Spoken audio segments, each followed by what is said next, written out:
Welcome to 40 Fit Radio, where we bring you science-based, common sense information regarding fitness, health, and lifestyle for the 40-plus community. I'm your host, Darren Deaton, doctor of physical therapy with 28 years clinical practice experience, starting strength coach, and certified CrossFit trainer.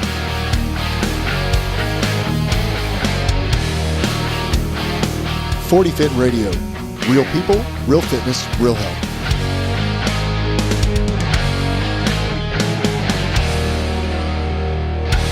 Well, welcome back to the 40 Fit Radio podcast. I'm your host, Coach D, and today we're going to be talking about gym trickery, or tricks that you see in the gym. For practical purposes in the future, we're also going to be producing vignettes or short podcasts like this podcast today to cover topics that really don't warrant the longer podcast style. This will allow you to listen to the podcast while you're on your lunch break or on your way to work if you have a shorter drive to work. And these podcasts will range anywhere from about 15 to 20 minutes and will be shorter in nature. So today we're going to talk about gym tricks, and the reason what brought gym trickery to my mind was I was in Dublin, Ireland this last week on a family trip after my middle daughter's wedding that we celebrated in Colorado, and went to work out at a gym that was there in Dublin, Ireland, Globo-gym, and I'm not used to or haven't worked out in a large corporate gym in a while. And in the past, I would have worked out in CrossFit gyms. So I kind of knew what to expect when I did that. But went into this gym, and again, it just amazes me the things you see in gyms today. I'm not real sure what most people are trying to achieve, but they're definitely sweating a lot, and they're doing a lot of movements, but I'm not real sure how effective those movements are. So it brought me to the idea that I would just bring a short venue podcast to you guys on gym trickery and how to avoid it, and also what I think most individuals should focus on if their goal is to get reasonably more fit and have a general foundation of strength and conditioning. So while I was in the gym there, I also was watching some of the trainers work with some of their clients, and it kind of amazed me because I could tell that based on the look of the client and the way they were moving, that they lacked a basic strength foundation. But these trainers had these clients doing movements that were very isolated in nature, using maybe one extremity like an arm curl or a tricep extension or something like that. And I get it. The goal was that they're trying to get them stronger, hopefully, through doing that movement. But they're really missing the point, and they're missing an opportunity to work with those clients and really be most effective. And I think the way that we need to be most effective is to use large compound movements first as the foundation for the program, and then do the more isolated or accessory movements second or later in the program if we're trying to create some more isolated strength work in an area where there's a significant deficiency, or if we're trying to create a certain look. Sometimes we can focus on doing certain types of exercises in isolated movements, say in the shoulders, or maybe in the chest area or the back area, or in the calves or something like that. But where that is an exception to the rule in how that I generally program for individuals. That generally comes later once we've built what I call the big core muscle groups, or the foundational compound movements. So I think the goal should be to focus on the squat, and that's a barbell squat.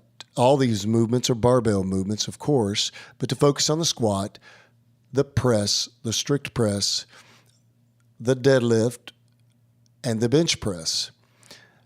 Those four movements have more value in building a general overall body strength capacity and fitness than any other movement that's out there. And if we're doing movements, isolated movements, before we're focusing on those movements, then we're really missing the boat. We're missing an opportunity of using the simplistic. And the reason why I like the simple is because it's effective. I don't use the big compound movements just for the sake of the fact that they're simple. I use those big compound movements because we're able to recruit more muscle mass through the most effective range of motion and get you stronger faster. And that's ultimately should be our goal.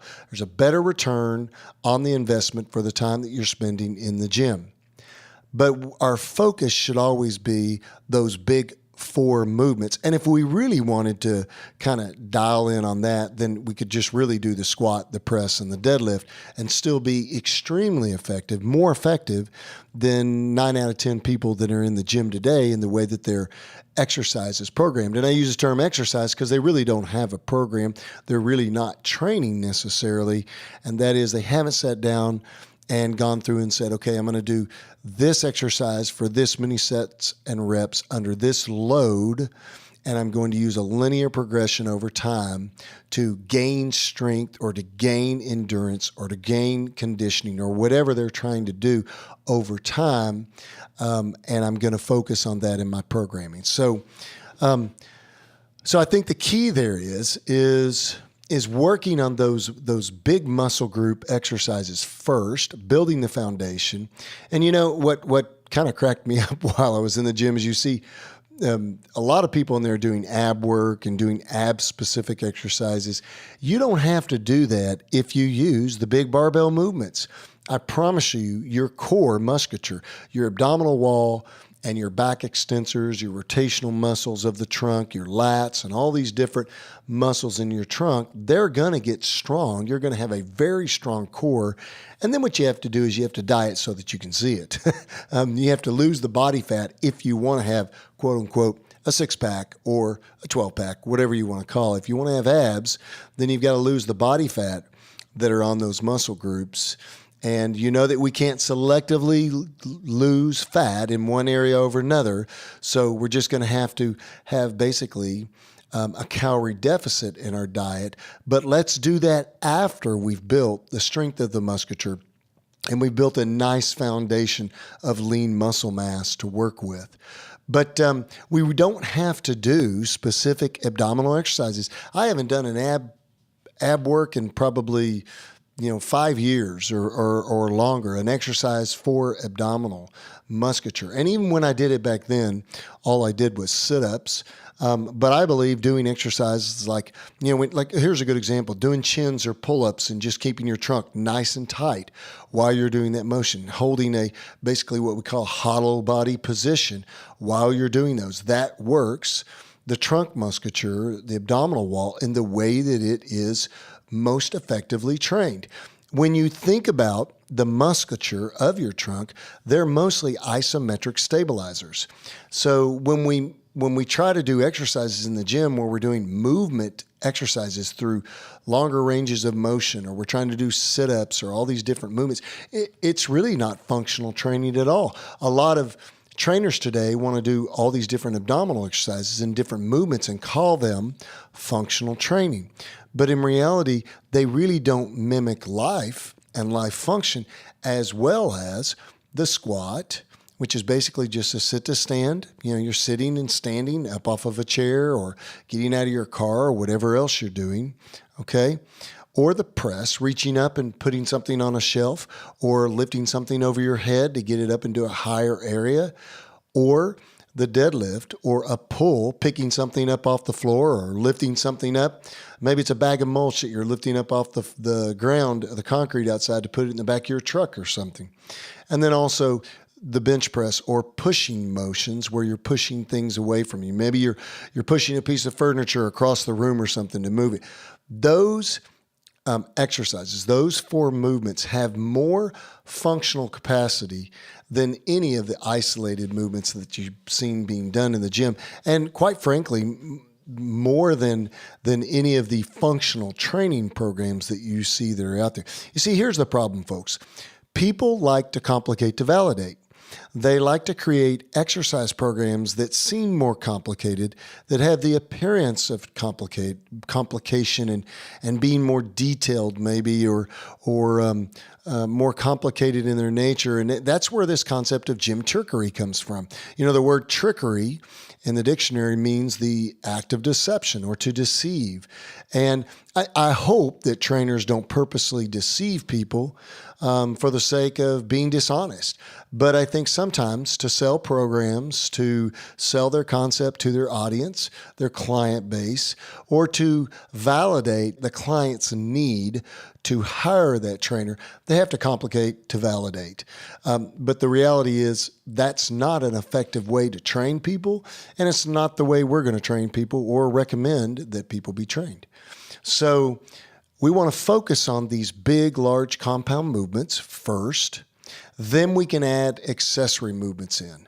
Then we can add other isolated movements if we're trying to isolate muscle groups like we talked about earlier in the podcast to work some areas more specifically. I might have a client that we're trying to, maybe they're lifting not only for function and strength, but they also want to look good naked. I mean, let's face it. I mean, people want to look good when they take their clothes off. They want to look good when they go out to the beach, or they want to feel good about themselves. And that's part of human nature, that we want to feel good about the fact that we feel fit, we look fit. It also, as we age, and our population is the aging population, as we age, it also gives the appearance of a healthier, younger looking body when we have more toned muscle groups, or we have more lean mass on our frame, more muscle mass on our frame. But sometimes I'll get a client and they say, you know, I want to work my shoulders. I want to increase my shoulder size. And so we'll work their shoulders, first of all, with the big muscle groups, the big muscle exercises, which would be the squat, the press, and the deadlift, and the bench press. And a lot of people say, well, you know, you're squatting them to grow their shoulder muscles. Sure am. I guarantee if you squat them, there's a study that was done several years ago where they took a group of college football players, male college football players, and all they had them do was squat for 6 weeks. And they measured their thigh circumference, they measured their chest circumference, their arm circumference, and their neck.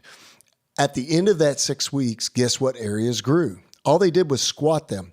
Every area grew, and all they did was squat them with heavy loads in a resistance training program. So they gained overall body mass and size through proper diet and through proper training, and all they did was squat. So squatting does improve shoulder size. Deadlifting improves the shoulder mass because you're pulling those shoulders back and stabilizing that joint and using the arms as the connection point for the pull. So, you know, we want to focus on these big muscle groups like we talked about, but we might do some isolated exercise as an adjunct to the primary training program, which is going to be barbell training. And that might be everything from chins to pull-ups to push-ups to doing conditioning exercises. Like maybe we might be doing some Olympic lifting to work dynamic power recruitment, like power cleans. We might also be doing some conditioning, like doing rowing on a Concept 2 rower, or using the assault bike or the Echo arm bike to work on conditioning and interval training. We might also use the prowler to work on pushing and pulling, to work on conditioning. But we can do some conditioning and some isolated work after we build these large compound movements and we build strength in those movements. So here's the key. Let's avoid all that gym trickery out there. Let's focus on the things that matter. Don't discount the simple just because it doesn't seem as complicated or fancy. You know, we all want to do things that seem more complicated. I can tell you one thing that I have with trainees sometimes is they want to jump forward in a programming model that seems more complicated when they really just need to be back here down at the novice level or the intermediate level, or even at an advanced programming level in a linear progression still, but they want to do more complicated, quote unquote, programming. But what they really need to be doing is just sticking to the basics. Stick to the simple, the hard, and effective, and I promise you'll be pleased with your results. You'll also be able to, when you educate yourself, you'll be able to avoid doing some things in gyms that really just don't make sense. I know they're fancy, and I know it seems like it's the next best thing, but these 4 exercises, these 4 barbell movements have been very effective at making thousands of people stronger and generally more fit and able. And then you can add those other things in later as you need to. So thank you for joining us today on the 40 Fit Radio podcast. I hope this information is helpful. It's just a quick snippet of information on gym trickery and what to avoid and what to focus on. You can find us on Instagram at 40 Fit Radio. I also have an Instagram account at DL Deaton on Instagram. You can also find us on Facebook. Our Facebook group is 40 Fit Masters Community Group. You can go on there and find more information out about 40 Fit. You can also go to 40fit.com and go to the 40 Fit Radio podcast tab, and you can download the episodes there. So thanks for joining us today, and have a great day.